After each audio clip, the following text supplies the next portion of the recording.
সূরা আলে ইমরান। পরম করুণাময় মেহেরবান আল্লাহর নামে। আলিফ লাম মিম। আল্লাহ এক চিরঞ্জীব ও শাশ্বত সত্তা, যিনি বিশ্বজাহানের সমগ্র ব্যবস্থাপনাকে ধারণ করে আছেন। আসলে তিনি ছাড়া আর কোনো ইলাহ নেই। তিনি তোমার উপর এই কিতাব নাজিল করেছেন, যা সত্যের বাণী বহন করে এনেছে এবং আগের কিতাবগুলোর সত্যতা প্রমাণ করছে। এর আগে তিনি মানুষের হেদায়েতের জন্য তাওরাত ও ইনজিল নাজিল করেছিলেন, আর তিনি মানদণ্ড নাজিল করেছেন যা সত্য ও মিথ্যার মধ্যে পার্থক্য করে দেয়। এখন যারা আল্লাহর বিধানসমূহ মেনে নিতে অস্বীকার করবে, তারা অবশ্যই কঠিন শাস্তি পাবে। আল্লাহ অসীম ক্ষমতার অধিকারী এবং তিনি অন্যায়ের শাস্তি দিয়ে থাকেন। পৃথিবী ও আকাশের কোনো কিছুই আল্লাহর কাছে গোপন নেই। তিনি মায়ের পেটে থাকা অবস্থায় যেভাবে ইচ্ছা তোমাদের আকৃতি গঠন করেন। এই প্রবল পরাক্রান্ত মহাজ্ঞানের অধিকারী সত্তা ছাড়া আর কোনো ইলাহ নেই। তিনি তোমার প্রতি এ কিতাব নাজিল করেছেন। এই কিতাবে দুই ধরনের আয়াত আছে। এক হচ্ছে মুহকামাত, যেগুলো কিতাবের আসল বুনিয়াদ, এবং দ্বিতীয় হচ্ছে মুতাশাবিহাত। যাদের মনে বক্রতা আছে, তারা ফিতনা সৃষ্টির উদ্দেশ্যে সব সময় মুতাশাবিহাতের পিছনে লেগে থাকে এবং তার অর্থ করার চেষ্টা করে থাকে, অথচ সেগুলোর আসল অর্থ আল্লাহ ছাড়া আর কেউ জানে না। বিপরীত পক্ষে পরিপক্ক জ্ঞানের অধিকারীরা বলে, আমরা এর প্রতি ঈমান এনেছি, এসব আমাদের রবের পক্ষ থেকেই এসেছে।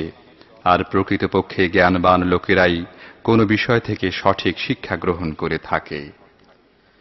তারা আল্লাহর কাছে দোয়া করতে থাকে, হে আমাদের রব, যখন তুমি আমাদের সোজা পথে চালিয়েছ, তখন আর আমাদের অন্তরকে বক্রতায় আচ্ছন্ন করে দিও না। তোমার দান ভাণ্ডার থেকে আমাদের জন্য রহমত দান করো, কেননা তুমিই আসল দাতা।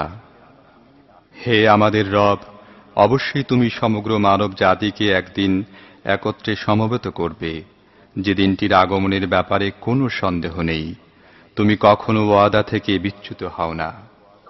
যারা কুফরি নীতি অবলম্বন করেছে, তাদের না ধন সম্পদ না সন্তান সন্ততি আল্লাহর মোকাবিলায় কোনো কাজে লাগবে। তারা দোজখের ইন্ধনে পরিণত হবেই।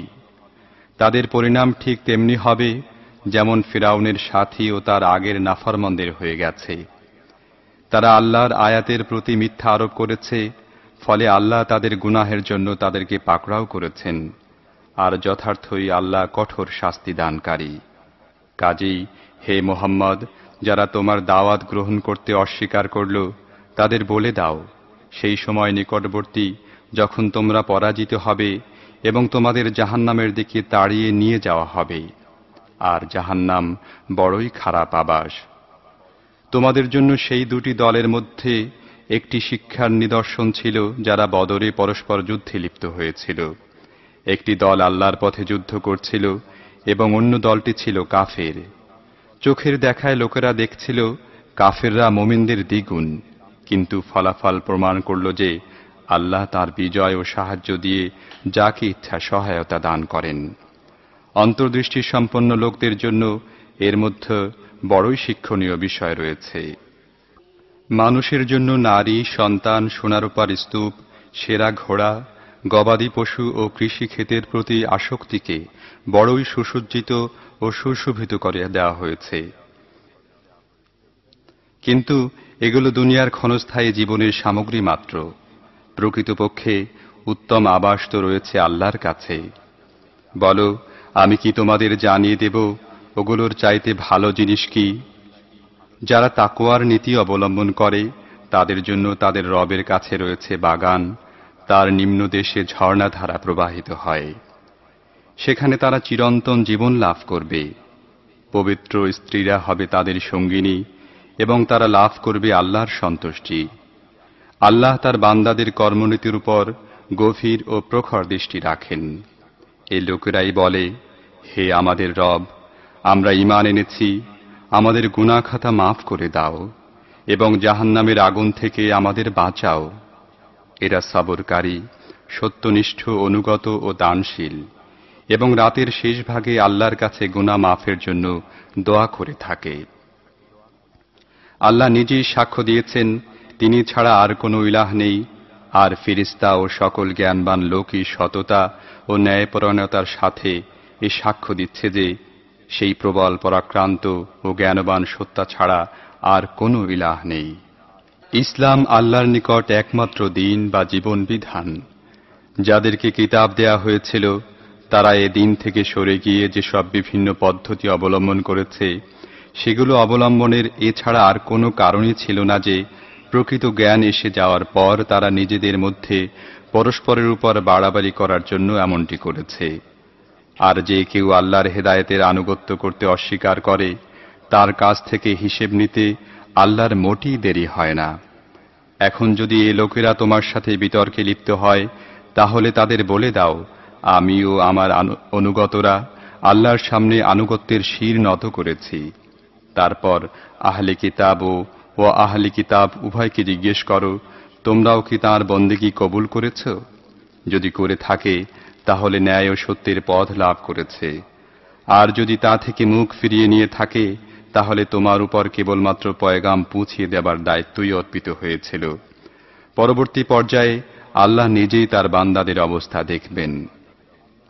যারা আল্লাহর বিধান ও হেদায়েত মানতে অস্বীকার করে এবং তাঁর নবীদেরকে অন্যায়ভাবে হত্যা করে, আর এমন লোকদের প্রাণ সংহার করে যারা মানুষের মধ্যে ন্যায়, ইনসাফ ও সততার নির্দেশ দেবার জন্য এগিয়ে আসে, তাদের কঠিন শাস্তির সুসংবাদ দাও। এরা এমন সব লোক যাদের কর্মকাণ্ড দুনিয়া ও আখেরাত উভয় স্থানেই নষ্ট হয়ে গেছে এবং এদের কোনো সাহায্যকারী নেই। তুমি কি দেখনি কিতাবের জ্ঞান থেকে যারা কিছু অংশ পেয়েছে তাদের কি অবস্থা হয়েছে? তাদের যখন আল্লাহর কিতাবের দিকে সে অনুযায়ী তাদের পরস্পরের মধ্যে ফয়সালা করার জন্য আহ্বান জানানো হয়, তখন তাদের মধ্য থেকে একটি দল পাশ কাটিয়ে যায় এবং এই ফয়সালার দিক থেকে মুখ ফিরিয়ে নেয়। তাদের এই কর্মপদ্ধতির কারণ হচ্ছে এই যে তারা বলে, জাহান্নামের আগুন তো আমাদের স্পর্শ করবে না, আর যদি জাহান্নামের শাস্তি আমরা পাই তাহলে তা হবে মাত্র কয়েকদিনের জন্য। তাদের মন গড়া বিশ্বাস নিজেদের দিনের ব্যাপারে তাদেরকে বড়ই ভুল ধারণার মধ্যে নিক্ষেপ করেছে। কিন্তু সেদিন তাদের কি অবস্থা হবে, যেদিন আমি এদের একত্র করব, যে দিনটির আশা একেবারেই অবধারিত। সেদিন প্রত্যেক ব্যক্তিকে তার উপার্জনের পুরোপুরি প্রতিদান দেয়া হবে এবং কারো উপর জুলুম করা হবে না। বলো, হে আল্লাহ, বিশ্বজাহানের মালিক, তুমি যাকে চাও রাষ্ট্র ক্ষমতা দান করো এবং যার থেকে চাও রাষ্ট্র ক্ষমতা ছিনিয়ে নাও। যাকে চাও মর্যাদা ও ইজ্জত দান করো এবং যাকে চাও লাঞ্ছিত ও হেয় করো। কল্যাণ তোমার হাতেই নিহিত।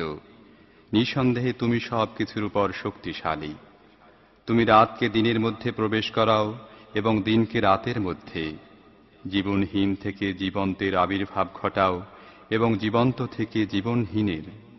আর যাকে চাও তাকে তুমি বেহিসাব রিজিক দান করো। মুমিনরা যেন ঈমানদারদের বাদ দিয়ে কখনো কাফেরদেরকে নিজেদের পৃষ্ঠপোষক, বন্ধু ও সহযোগী হিসেবে গ্রহণ না করে। যে এমনটি করবে আল্লাহর সাথে তার কোনো সম্পর্ক নেই। তবে হ্যাঁ, তাদের জুলুম থেকে আত্মরক্ষার জন্য তোমরা যদি বাধ্যত এই নীতি অবলম্বন করো তাহলে তা মাফ করে দেয়া হবে।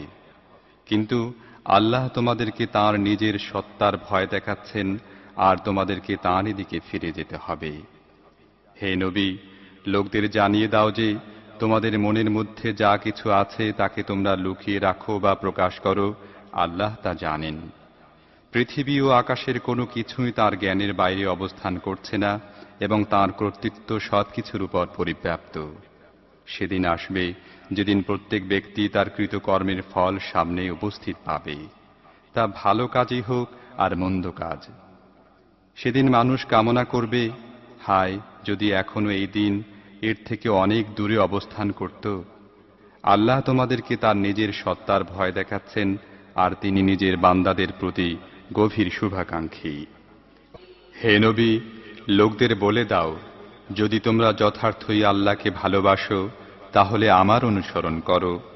আল্লাহ তোমাদের ভালোবাসবেন এবং তোমাদের গুনাহ মাফ করে দেবেন।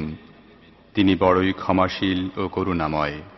তাদেরকে বলো, আল্লাহ ও রসূলের আনুগত্য করো, তারপর যদি তারা তোমাদের এ দাওয়াত গ্রহণ না করে, তাহলে নিশ্চিতভাবেই আল্লাহ এমন লোকদের ভালোবাসবেন না যারা তাঁর ও তাঁর রাসূলের আনুগত্য করতে অস্বীকার করে। আল্লাহ আদম, নূহ, ইব্রাহিমের বংশধর ও ইমরানের বংশধরদেরকে সমগ্র বিশ্ববাসীর উপর প্রাধান্য দিয়ে মনোনীত করেছিলেন। এরা সবাই একই ধারার অন্তর্গত ছিল। একজনের উদ্ভব ঘটেছিল অন্যজনের বংশ থেকে। আল্লাহ সবকিছু শোনেন ও জানেন। যখন ইমরানের মহিলা বা স্ত্রী বলছিল, হে আমার রব, আমার পেটে এই যে সন্তানটি আছে, এটি আমি তোমার জন্য নজরানা দিলাম, সে তোমার জন্য উৎসর্গিত হবে। আমার এই নজরানা কবুল করে নাও, তুমি সবকিছু শোনো ও জানো। তারপর যখন সেই শিশু কন্যাটি তার ওখানে জন্ম নিল, সে বলল, হে আমার রব, আমার এখানে তো মেয়ে জন্ম নিয়েছে। অথচ সে যা প্রসব করেছিল তা আল্লাহর জানাই ছিল। আর পুত্র সন্তান কন্যা সন্তানের মতো হয় না। যা হোক, আমি তার নাম রেখে দিলাম মারিয়াম, আর আমি তাকে ও তার ভবিষ্যৎ বংশধরদেরকে অভিশপ্ত শয়তানের ফিতনা থেকে রক্ষার জন্য তোমার আশ্রয়ে সোপর্দ করছি। অবশেষে তার রব কন্যা সন্তানটিকে সন্তুষ্টি সহকারে কবুল করে নিলেন। তাকে খুব ভালো মেয়ে হিসেবে গড়ে তুললেন এবং জাকারিয়াকে বানিয়ে দিলেন তার অভিভাবক। জাকারিয়া যখনই তার কাছে মিহরাবে যেত, তার কাছে কিছু না কিছু পানাহার সামগ্রী পেত। জিজ্ঞেস করত, মারিয়াম, এগুলো তোমার কাছে কোথা থেকে এলো? সে জবাব দিত, আল্লাহর কাছ থেকে এসেছে। আল্লাহ যাকে চান বেহিসাব দান করেন।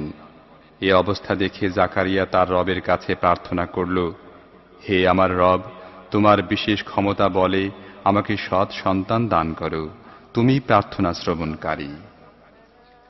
যখন তিনি মিহরাবে দাঁড়িয়ে নামাজ পড়ছিলেন, তখন এর জবাবে তাঁকে ফেরেশতাগণ বলল, আল্লাহ তোমাকে ইয়াহইয়ার সুসংবাদ দান করছেন।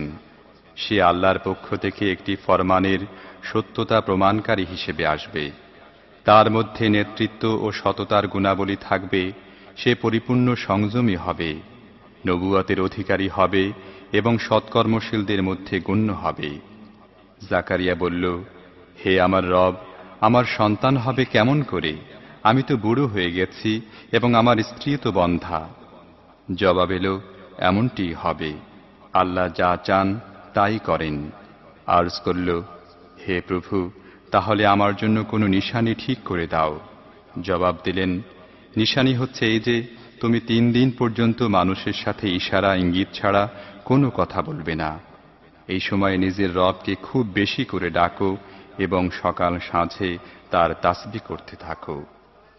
তারপর এক সময় এলো, ফেরেশতারা মারিয়ামের কাছে এসে বলল, হে মারিয়াম, আল্লাহ তোমাকে মনোনীত করেছেন, তোমাকে পবিত্রতা দান করেছেন এবং সারা বিশ্বের নারী সমাজের মধ্যে তোমাকে অগ্রাধিকার দিয়ে নিজের সেবার জন্য বাছাই করে নিয়েছেন। হে মারিয়াম, তোমার রবের ফরমানের অনুগত হয়ে থাকো, তার সামনে সিজদা নত হও এবং যেসব বান্দা তার সামনে অবনত হয়, তুমিও তাদের সাথে অবনত হও। হে মুহাম্মদ, এসব অদৃশ্য বিষয়ের খবর ওহীর মাধ্যমে আমি এগুলো তোমাকে জানাচ্ছি। অথচ তুমি তখন সেখানে ছিলে না, যখন হাইকেলের সেবায়েতরা মারিয়ামের তত্ত্বাবধায়ক কে হবে এ কথার ফয়সালা করার জন্য নিজেদের কলম নিক্ষেপ করছিল। আর তুমি তখনও সেখানে ছিলে না যখন তাদের মধ্যে ঝগড়া চলছিল। যখন ফেরেশতারা বলল, হে মারিয়াম, আল্লাহ তোমাকে তাঁর একটি ফরমানের সুসংবাদ দান করছেন, তার নাম হবে মসিহ ঈসা ইবনে মারিয়াম। সে দুনিয়ায় ও আখিরাতে সম্মানিত হবে, আল্লাহর নৈকট্য লাভকারী বান্দাদের অন্তর্ভুক্ত হবে। দোলনায় থাকা অবস্থায় ও পরিণত বয়সেও মানুষের সাথে কথা বলবে এবং সে হবে সৎ ব্যক্তিদের অন্যতম। একথা শুনে মারিয়াম বলল, হে আমার প্রতিপালক, আমার সন্তান কেমন করে হবে? আমাকে তো কোনো পুরুষ স্পর্শ করেনি। জবাব এলো, এমনটি হবে। আল্লাহ যা চান সৃষ্টি করেন। তিনি যখন কোনো কাজ করার সিদ্ধান্ত নেন, তখন কেবল এতটুকুই বলেন,